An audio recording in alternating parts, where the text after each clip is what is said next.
আজকে ভিডিওতে দেখাবো যে কিভাবে পপ্পু লাইভে আপনারা কয়েন্স ট্রেডিং করতে পারবেন, মানে একটা আইডি থেকে আরেকটা আইডিতে কয়েন পাঠাতে পারবেন। সাধারণত এজেন্ট আইডিতেই এই সিস্টেমটা আছে, এজেন্টরাই পারে একটা আইডি থেকে আরেকটা আইডিতে কয়েন পাঠাতে, মানে কয়েন বিক্রি করতে।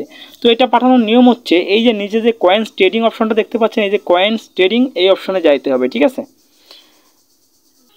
তো এই অপশনে যাওয়ার পরে আপনার সামনে যে অপশনগুলো আসবে দেখতে পাচ্ছেন, সর্বপ্রথম উপরে আপনার কয়েন্স কত আছে সেটা শো করবে, এখানে আপনার কত কয়েন আছে বিক্রিযোগ্য কয়েন। তারপরে এখানে থাকবে ইউজার আইডি, ঠিক আছে।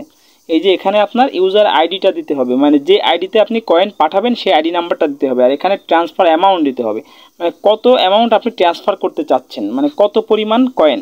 লাস্টে এই ট্রান্সফারে ক্লিক করতে হবে, তাহলে আপনার সেই আইডিতে পয়েন্ট চলে যাবে। তো আমি এখন যেটা করব, আমি এখন এই কয়েন পাঠাবো একটা আইডিতে, পাঠায় আমি আপনাদেরকে দেখাবো। তো এখানে আমি সেই আইডি নাম্বারটা দিব, যে নাম্বারে আমি কয়েন পাঠাবো সেই নাম্বারটা দিব, ঠিক আছে। তো সেই নাম্বারটা দিয়ে দিলাম, দিয়ে দেওয়ার পরে এবার এখানে কয়েনের পরিমাণটা বসাবো আমি, ঠিক আছে। কয়েনের পরিমাণ তো বসালাম আমি, কয়েনের পরিমাণ বসানো হয়ে গেলে নিচে ট্রান্সফার লেখা আছে দেখতে পাচ্ছেন, এই যে ট্রান্সফার লেখা নিচে, এই ট্রান্সফারে একটা ক্লিক করতে হবে, ঠিক আছে। ট্রান্সফারে ক্লিক করতে হবে, ট্রান্সফারে ক্লিক করেই এই আইডিতে ট্রান্সফার করতে হবে। তো আমি ট্রান্সফারে ক্লিক করলাম, এবার কনফার্ম করতে বলবে। তো এখান থেকে কনফার্মে ক্লিক করতে হবে, কনফার্মে ক্লিক করলে কিন্তু ওই আইডিতে পয়েন্ট চলে যাবে। দেখেন ওই আইডিতে কিন্তু কয়েন চলে গেছে, এখানে আর 91,000 কয়েন আছে। 1,01,000 কয়েন ছিল, এখন আর 91,000 কয়েন আছে। এইভাবে মূলত কয়েন ট্রান্সফার করতে হয় এজেন্ট আইডি থেকে, ঠিক আছে। আশা করি বুঝতে পেরেছেন। ভিডিওটা ভালো লাগলে লাইক প্রদান করবেন, কমেন্ট করবেন, আর আপনি যদি আমার চ্যানেল নতুন হয়ে থাকেন নিচ থেকে অবশ্যই চ্যানেলটি সাবস্ক্রাইব করে রাখবেন। আজকে পর্যন্তই, ধন্যবাদ।